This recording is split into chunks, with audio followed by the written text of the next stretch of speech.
Not stepping down. Stocks surging today after Jerome Powell said the central bank will remain flexible on rate hikes in the new year, and also told investors he would not resign, even if President Trump were to ask him to. Here now is Steve Forbes, the Forbes media chairman. We were talking, Steve, earlier in the show already about his comments on interest rates. Let me just ask you about his reaction or answer when he was asked if he would resign if the president asked him. He says, nope. I guess basically what he had to say, or? It's what he had to say. The fact of the matter is the president wanted him out and willing to go to war on it. He would be out. Harry Truman did that twice as Federal Reserve chairman. And the Fed is a creation of Congress. It's a political agency, even though they try to pretend that it was put in the original Constitution. And but you don't think in this modern day, with all this focus on the independence of the Federal Reserve, that the Fed chairman could withstand a president who wanted him out?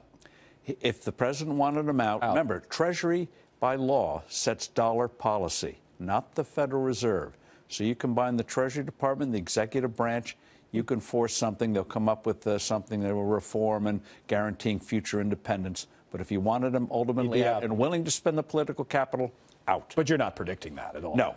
So it was because interesting. Powell got the message. Right. He's already backed off, even though he made the rate raise in December. By golly, we're going to look at the data. Is that what? That is surrender. He sort of said that last time, but this time he was careful to just drive home the points. Yes, he wanted the White House to see the white flag was up. So is that what you interpret this as, kind of a blinking or caving to Wall Street from Jay Powell today? Yes. The pressure was there, and he responded to it. Does that hurt his credibility long term? No, I think it guarantees his existence. Those are two. That's an interesting answer to that, right? So you may not be, whether it hurts your credibility or not, you're still in the job. You still get your paycheck. That is very interesting, Steve.